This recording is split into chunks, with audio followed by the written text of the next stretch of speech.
Welcome back, everyone, to the Made You a Mixtape podcast. I'm your host, Jason. Welcome to the show, wherever you're watching this.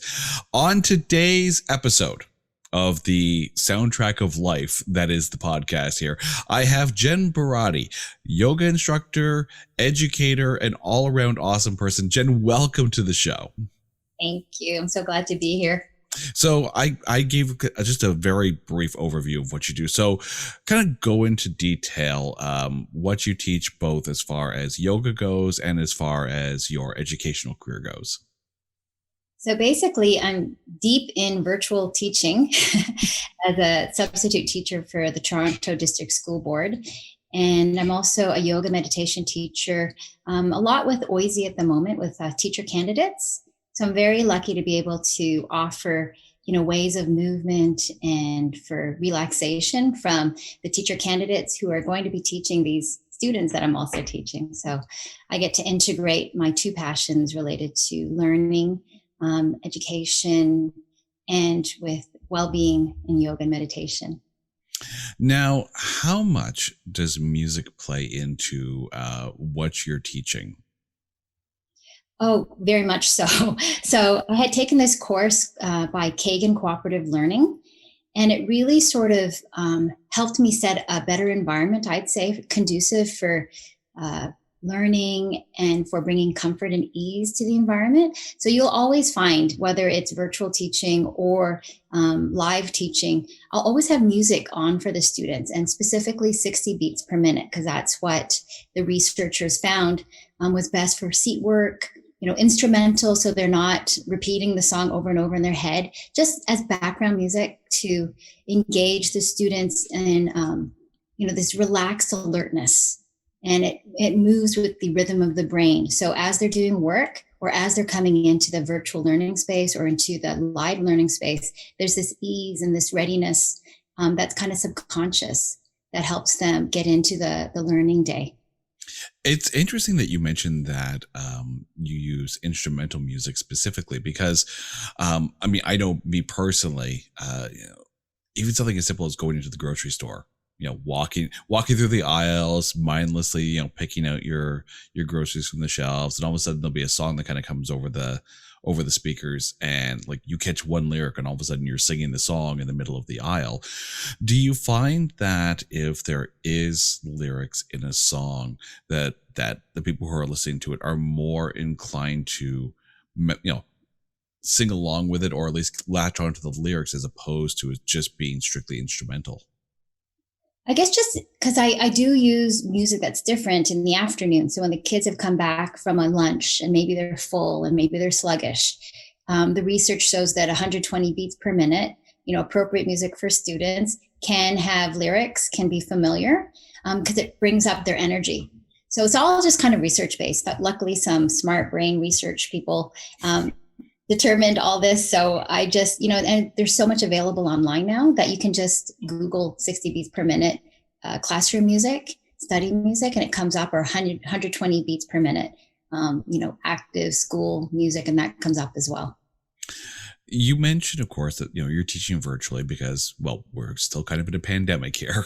Do you find that the music aspect of it is appreciated and kind of helps calm their mind? Because you have to think that students going through this, the virtual learning environment and not being with their friends, there's a lot of anxiety that they're dealing with. And being in virtual school, I'm sure, adds to that.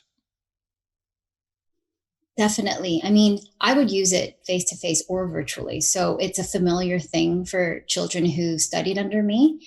And definitely it relaxes the parasympathetic nervous system. It brings down the whole nervous system so that they can be more at ease. And just like you said, music is like the soundtrack of life, so that even wherever we are on the radio or in a store, having this music behind us often can cheer us up. But I guess in an educational environment, being very mindful that they're there to be students. So, I need them to focus. So for a minute, it helps. And that, it has to be tough too for you as a teacher. Obviously, you're trying your best to connect to these students in a way that it's really kind of hard to connect with a group of faces on a screen that makes it feel like you're watching a very very digital version of the Brady Bunch. In dealing with the anxiety of trying to juggle all of that through a pandemic, how much do you find yourself using music to calm yourself as well? I guess, music, that kind of music specifically is just kind of part of my life, because I also use, before I start my yoga session, I have some background music. And nowadays, most of my playlists are either related to children or related to teaching yoga. So just because it's always kind of around and those are sort of how I contribute to the world, it's just natural. Like having some kind of music is natural. And then also, as we both know, my partner is a musician. So he's often practicing or playing in the background, which is lovely. So I feel like music is always kind of just around, regardless of the pandemic, just in life. Now, for those of you who are listening to the podcast, a little bit of insider information here. Jen's partner, Mark, is in a band, Ever the Bridesmaid, with me. So this is how we kind of all know each other. We're all, basically like music family here. So that's great. Of course, you have music, in your classes, your yoga and your teaching. And it's, as you mentioned, very calming, very soothing, very relaxing. Do you ever just, when you're not on the job, if you're not on work, do you just crank it up and find the danciest music to listen to just for a different change of pace?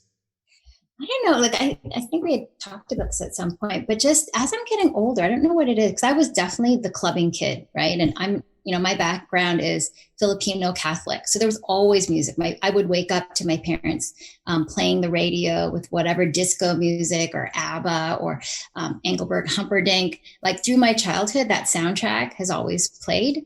But as I'm getting older, it's interesting. Like I would have in the previously, I would have preferred going to coffee shops and having music always sort of up, or going clubbing or whatever it was. But as I'm getting older, it's interesting how sort of the quietness of just my environment, whatever that is okay too. So, you see me go crazy on the dance floor. So I do enjoy that part as well.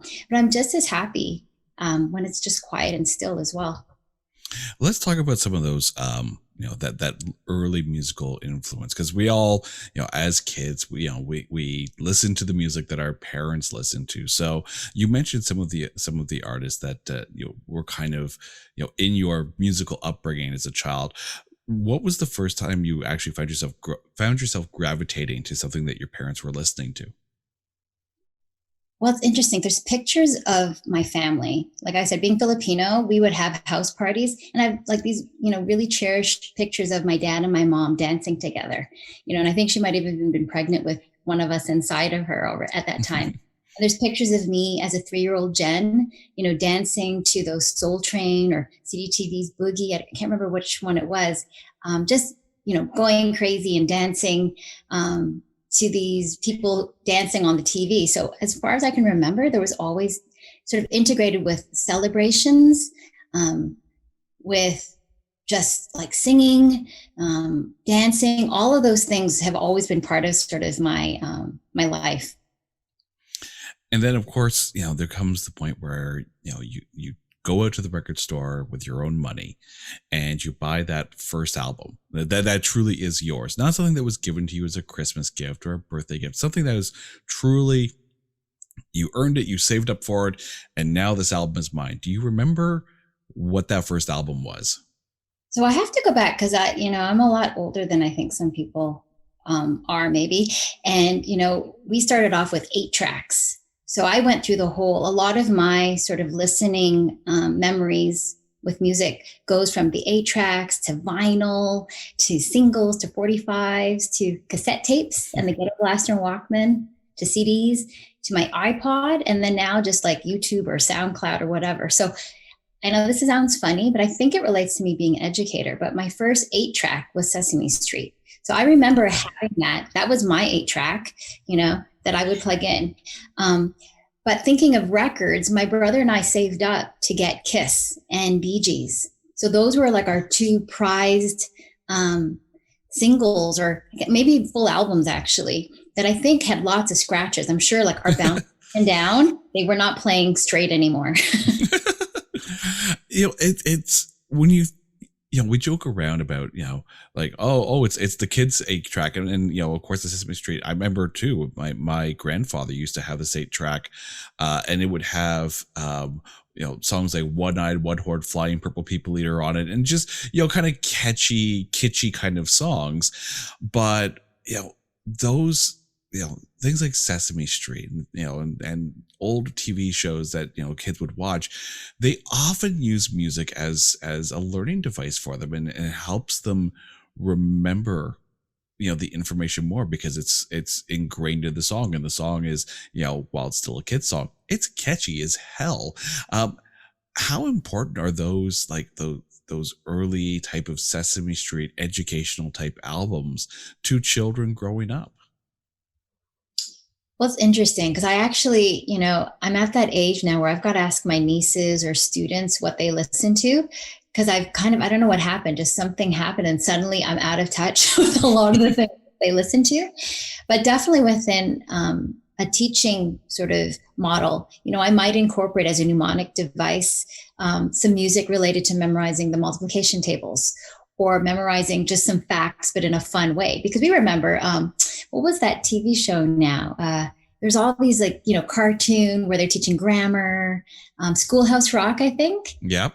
All still remember those shows because there was music behind it, and it just, comes back in your head and it's easy to remember. So for sure, using it in a skillful way to help with academics is very helpful as well with kids. And I'm sure, some of these kids, I'm sure they are not 100% listening to me. I'm sure they are listening to something on their headset because when I called their name and they're not listening, like not answering right away. But I mean, hey, like if it's going to reduce their anxiety, especially at this time, sure, I remember too, I was flipping through Disney Plus and saw that they put Schoolhouse, like the old Schoolhouse Rock episodes on Disney Plus. And, you all of a sudden, like as soon as I saw like the image that show was on there, it's like the conjunction junction, what's your function, and those songs, like how old is Schoolhouse Rock? The fact that it's still stuck in my head after all these years, it just goes to show like the power of how catchy information and education could be in a song. Even Sesame Street, like the pinball machine of the 1 2 3 4 5 6 7 8.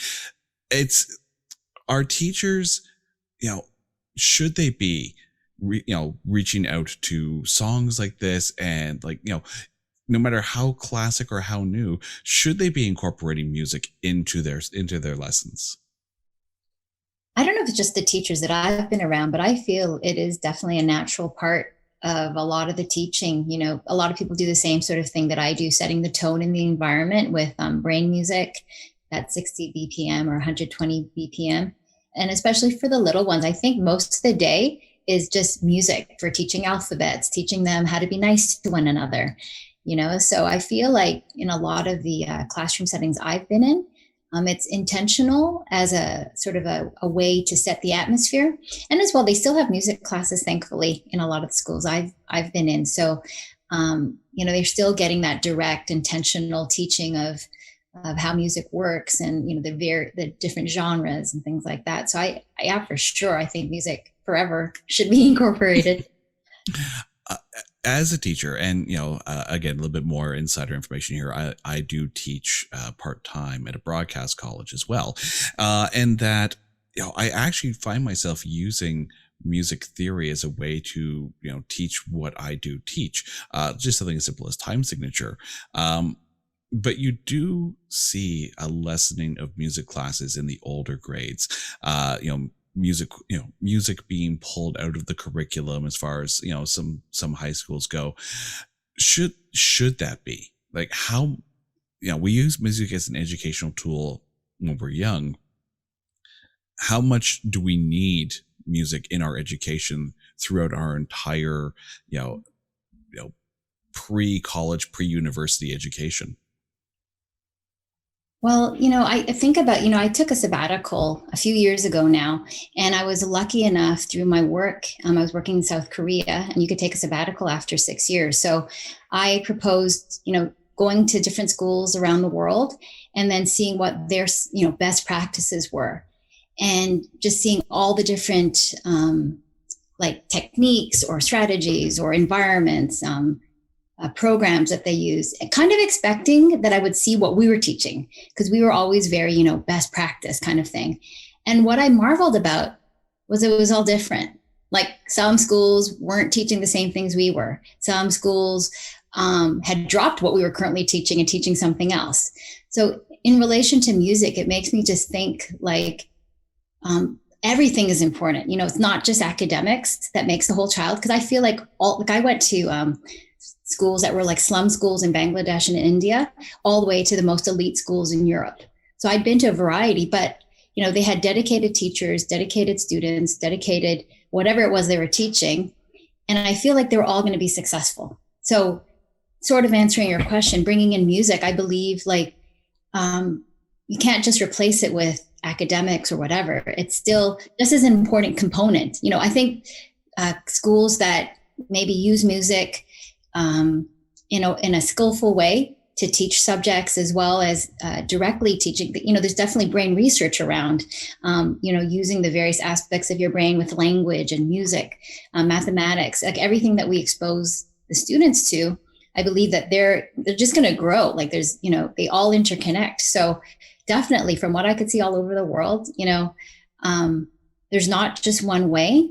And I don't think just going the academic route isn't going to necessarily make, a more well-rounded, well, it won't make a more well-rounded human, right? Like we need the music, we need the arts, we need all of it. Just brain research tells us that we need more of these experiences.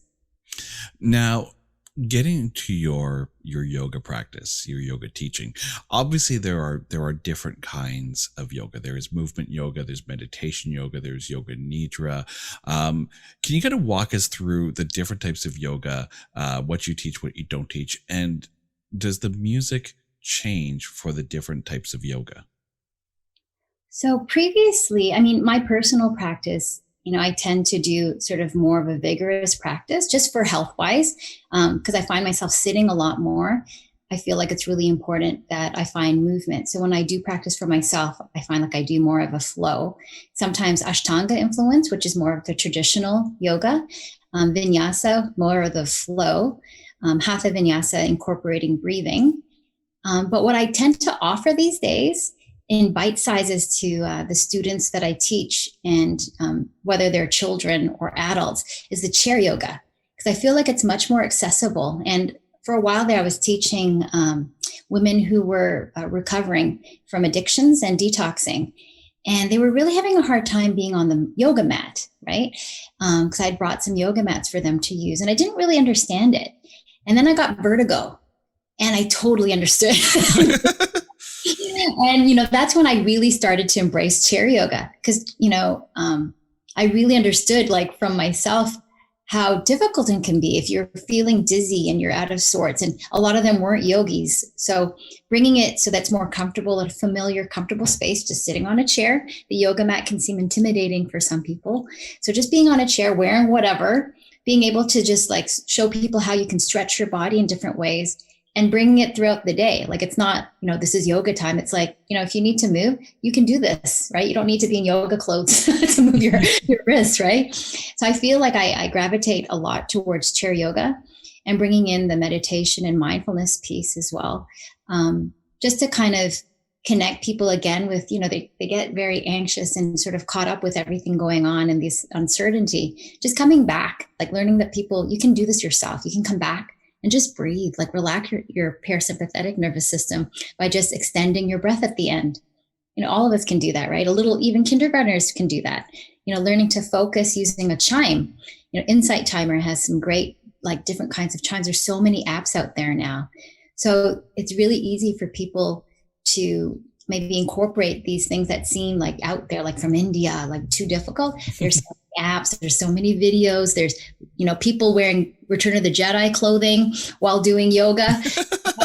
like it's so accessible to everybody. So I tend to, and the last piece actually is I'm finishing my certification in iRest integrative restoration yoga nidra. And what I like about it is that you can be moving or you can be sitting or you can be completely relaxed, which is like what I like to have it. And it goes through in a very intentional way. They use it with veterans. They've done a lot of research with people with PTSD, chronic pain, and have found, humongous results, like just amazing results with people who are not really yogis. So, so there's so many different types that I feel like you can call it stretching. You don't even have to call it yoga, and you can call it mindfulness. You can call it just taking a break. Like call it whatever you want to, for all. I'm all for Jedi yoga. I'm right in there. Rest or don't rest. There is no try. Interesting though, in that coming out of this pandemic, in some cases, or at least worst case scenarios, some of us may not have actually really ventured out too much. It may be, a 2-year stretch where, like we've been told to stay home and, you're very much on edge and stressed and not as active as, you maybe once were. When this is all said and done and vaccines are in the arm and we start to get back to that sense of normal, how important will something like yoga be for the people who, even just to get rid of some of that post-pandemic stress anxiety? Well, I guess, I'm even though, yoga is sort of my thing, right? Like yoga nidra, meditation, I've become more and more open to the idea of just, everybody sort of has their way, whatever it is. So I've got, lots of dear friends who not really like yoga, but they're into cycling or they're into walking or they're into group classes or swimming. So I feel like, finding just whatever kind of movement that, brings you connection to your body and your mind and gives you that moment of calm, whatever that is, do it, whatever it maybe it's, playing more music or dancing.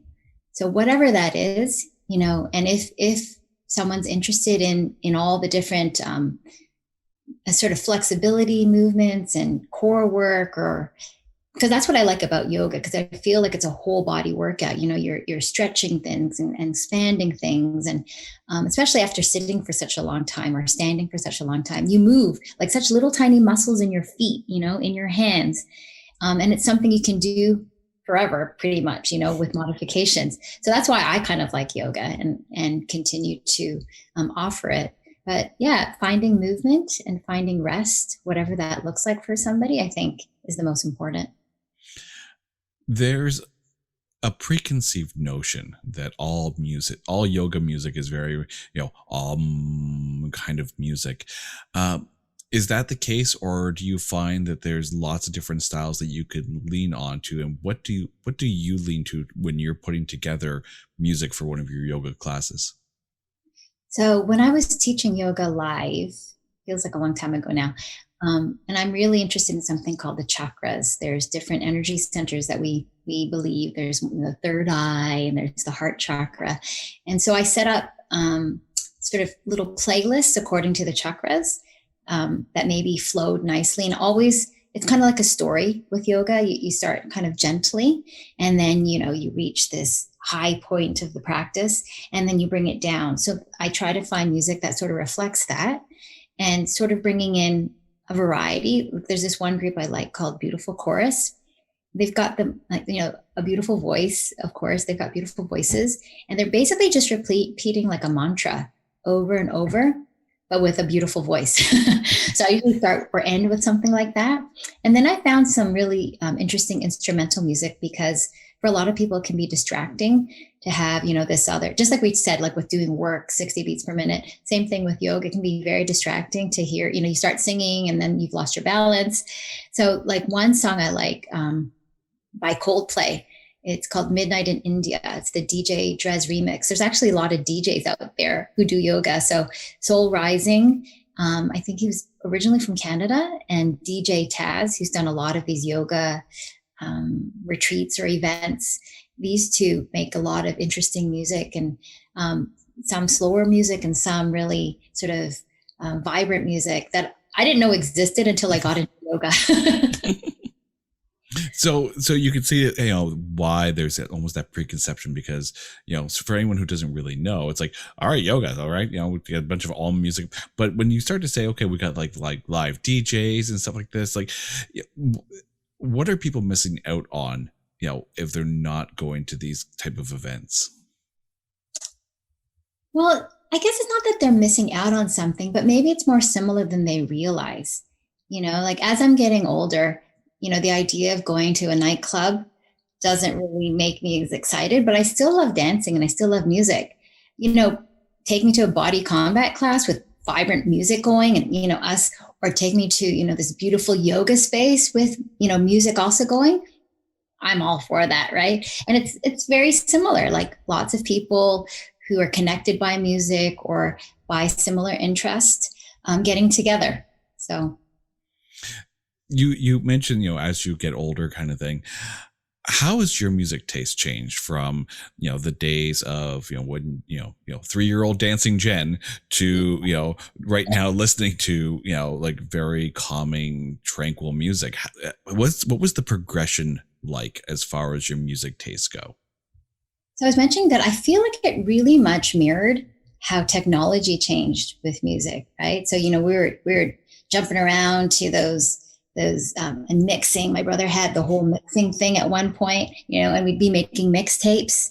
So at one point, we had our prize collection from Sam the Record Man or from Music World, and listening to whatever was popular at the time. So I loved Duran Duran, I loved, whatever progressed at that time. I was really into British music at one point, and I think it kind of mirrored my interest in British actors. And so Ian Forster wrote some books, and then there were movies, and so there were actors in it. So I got really into even like soundtracks. I still like soundtracks a lot, and a lot of it with even opera music related to it. So I feel like I've always been sort of interested in whatever's going on at the moment, but also these sort of interesting tangents, because I love Depeche Mode. So I was really into Smiths and Morrissey and English Beat, Joy Division, Cure. But then at the same time, I also like Prince and Lenny Kravitz. And I liked all these strong women, like Janet and, SWV and CeCe Peniston or Sade, so there was this interesting sort of mix. And then I was getting into, and I guess as we meet people as well, right? You start to like, that sounds interesting. So I also got into bossa nova music. So there's a CD called Red Hot in Rio with George Michael and some other like Brazilian singers or like Crystal Waters. So they are all singing these different, like the Boy from Ipanema, Crystal Waters version, so interesting. And like Marvin Gaye. So then I, at one point I was bringing in, stuff from ages ago. I loved Louis Armstrong. All of them were usually the greatest hits of them. So I'd have them with me as I traveled wherever, or the Three Tenors even, and soundtracks like Strictly Ballroom. So I had like this big variety, and even Disney songs, I have to say, I had them as well. I've always been fascinated by, when it comes to soundtracks, just how much it adds to the movie, whether it be like, just a soundtrack of songs that are either in the movie or inspired by the movie, or the actual film score that really kind of, sets the mood and tone. What is it about a soundtrack that grabs you? Is it the film score soundtracks, or is it the songs from and inspired by the movie kind of soundtracks? I'd say a mix of both. Like there's a whole bunch that I read, like, so Princess Bride was one of my favorites, partly because of Carrie Ewells. But then I really started, because it brought me back to the movie and each part of the movie. Every time I listened to the record, I had the actual record. And stuff like A Room with a View. There was, Puccini singing, music by him, sung by Kiri Tekanawa. And that also I think it brings me back to that mood. I think a lot of times, I'd listen to like sad music because it brings me back to that mood. And then if I listen to the soundtrack, it brings me back to the feeling that I felt in the different parts of the movie. Like I even love like things like Les Miserables. I could sing to, like singing to all the different songs. Or Out of Africa. That was, I think, a CD we had at the coffee shop I worked at, and we played it over and over and over. But I started to like it, because it became like the soundtrack of our coffee shop. Mm-hmm. Of course, soundtracks are always good for introducing new artists. I think of some of the, obviously, a little bit later soundtracks like American Pie was a great soundtrack. The Singles soundtrack, the Pump Up the Volume soundtrack. And you're introduced to bands that, you may not have gone out and heard, but you love this movie and all of a sudden like their music is right in your face. Did you ever, listen to a soundtrack or, go out and buy a soundtrack, for like say one song or one movie, and then all of a sudden like one song kind of stands out? Did you ever discover a new artist from a soundtrack? Well, because I have such a bad memory, so I'm not really going to remember who they are to begin with. Honestly, things are very much sort of one-off. It's that song from that movie, that one. Exactly. Like I'll have to hum it, and then Mark will just guess and figure it out. But Train Spotting was one of those like great, brought all these different artists together. Like I feel like it's an interesting collection often that you can hear like, oh, like it's cool having them on the same place, the same one sort of CD that would carry all this music that might actually have been, very different in another case. And I find that also, I think with TV shows sometimes, the way they cleverly will bring in sort of music from different decades, which is nice to hear back again. Mm-hmm. I think most recently, it wasn't a soundtrack though, but I watched the Biden inauguration, and I was pleasantly surprised with the new Justin Timberlake and Ant Clemens called "Better Days," and it's one of those happy songs. Like there were all these happy songs on, as there would be, but I hadn't heard of that song before, so I was pleasantly, surprised with that song. It is interesting when you think about the tone of music. We're in the middle of some really dark times. Let's not sugarcoat it. We're in the middle of some really dark times. Do you think that the music that is coming out now and will continue to come out, because I'm sure they're writing a lot of it and just waiting to get into the recording studios, do you think we're in for some angry music times over the next year or so? I feel like there's always been a variety, right? And I feel like a lot of musicians are so talented because they bring their life, literally, like their breakups or challenges, into their music.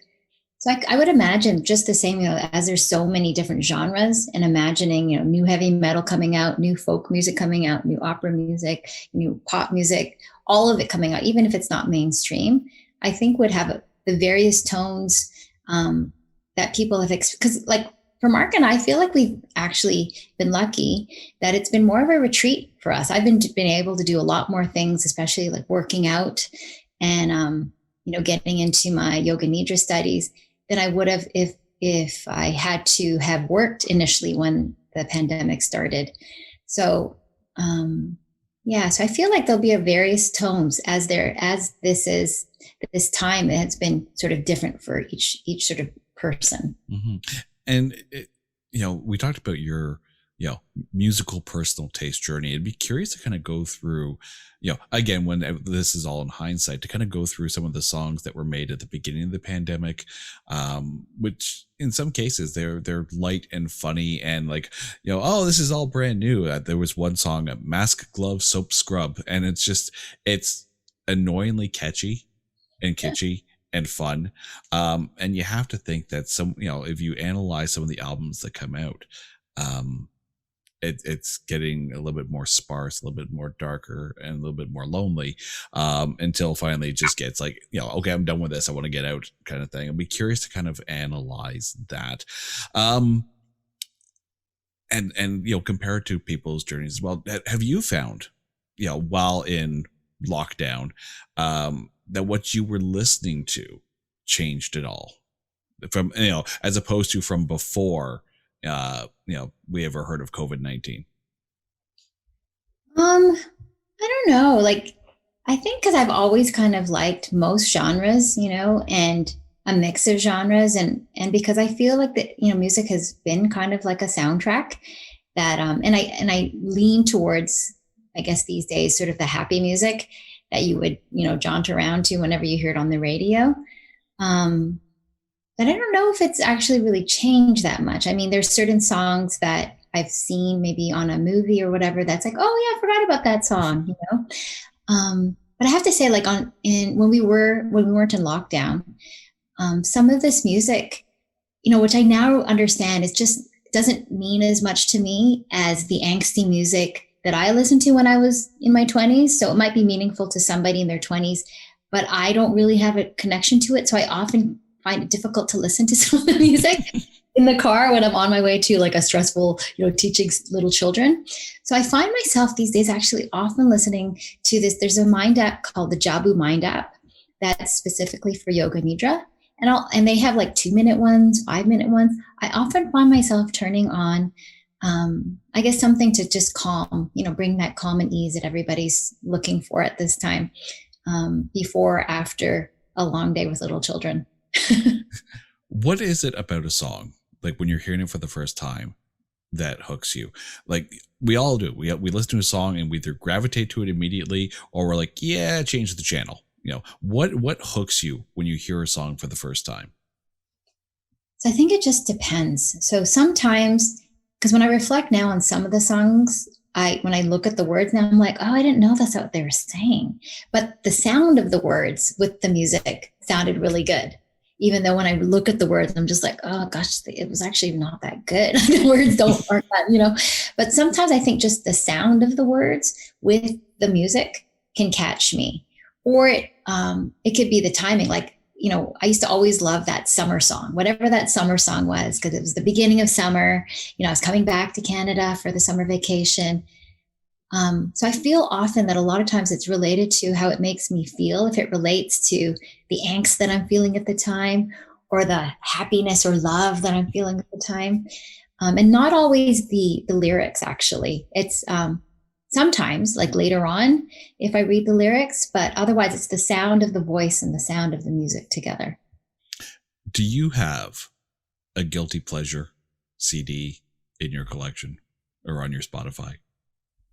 You're so funny. A guilty pleasure.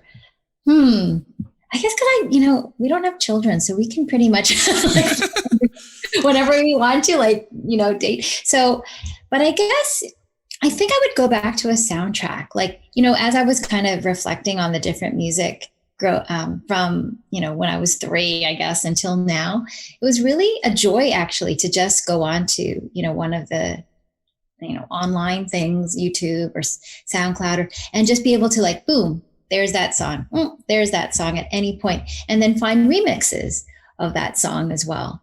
So, I feel like I really enjoy compilations of things, going back to the soundtracks, or maybe like, I don't know if you heard of Hotel Costas. That was something that when I was studying a lot, I'd have it on the background, and it was just a compilation of different kinds of different singers. And there's another thing called Pitchfork. They do a good job of compiling different songs. So I think for me, if I were to, want to have something in the background while I was, working or cooking, I'd do something like that. Okay. Are you very genre specific when you are searching out new music, or are you just like, whatever you got, just send it on over? Yeah, I think because, I have such a bad memory that I don't remember, so I'm not for anybody specific. I feel like I'm pretty open-minded. And I mean, it depends on, if we're by chance somewhere, forever the bridesmaids gig, then certain music for that atmosphere, I'd find catchy. But if I'm, it just depends, I think, on the context of the situation. So we've come to the point now, and I think it's actually a good point for this, where we get to the part of the podcast where we find out all about you through a mixtape. So here's the scenario. You are introducing yourself to a complete and utter stranger. And the way you're, not with words, you just hand them a cassette, a mixtape with songs that define you. What songs are on that tape and why are they there? Okay. So I think I would probably go through sort of the different like times I think in my life, and because I'm into such a wide variety. So since I'm very much in, yoga and meditation and teaching children are sort of my big, this is how I contribute in the world. Maybe something like Bon Iver, an instrumental version that I would use for yoga or just listen to. I really like them, or Sigur Rós. And maybe also listening to something like there's I don't know if you know Elemental Healing Sounds. I can't pronounce his name, but Matuyuki. I listen to his music often to set the tone. So this calming music, because this is the Jen that's now. And then going backwards, there's a song called Dream Machine that's on a Hotel Costas that I would just play over on repeat, okay. Sometimes just to make me happy. And there's, lots of songs. I used to love the song Can't Take My Eyes Off of You by Frankie Valli. That was I think it was on a movie soundtrack, and we sang it at my friend's wedding. So that kind of brings up like sort of happy memories of me. And I guess I would bring in maybe something like from Strictly Ballroom, Perhaps by Doris Day, sort of catchy again. And knowing that it's from that movie, maybe just remembering when, the young Jen used to go clubbing, would have listened to. Maybe the Room with a View song sung by Kiri Tekanawa. Again, sort of remembering back in the time when I was really into these British actors. Maybe throw in a Mary J. Blige, My Life, the strong power. Maybe a Phil Collins, All of My Life, all that angst, being love. Maybe put in, I don't know if I'm going over. Oh, go for it. It's a 90-minute tape. We got 2 sides. Let's keep going. Maybe put in stuff like that I also was listening to, sort of like the Duran Duran, Rio was a good one that we loved. And then I used to like just want to be in a slow dance with like a nice boy, maybe Art of Noise, Moments in Love. And if I'm looking at this, I feel like I've always been interested in instrumental at many points of my life, and because they're in so many genres. We'd have to put in maybe a Kiss, or Bee Gees song. And then, I think maybe that would be a good place to end. Jen, thank you so much for this. This is a fun conversation. So where can we find you out there in social media and reminisce over old episodes of Schoolhouse Rock? So you can find me at Jen B Yogi. I'm on Instagram, and I have a YouTube channel with some of the compilations I put together with a therapist friend. So if that brings you any ease, you want to try out chair yoga and eye rest as well as meditation, you can find me on there. And we're just building my website for Jen B Yogi as well. So, Jen, thank you so much. And thank you to listening to the Made You Mixtape podcast. If you're watching this on YouTube, we are available on all audio streaming services. And if you're listening to us on an audio streaming service, guess what? You can watch us on YouTube as well. Until next week, thank you so much for listening. Jen, thank you so much. We'll catch you next time. I'm Jason. This has been Made You a Mixtape.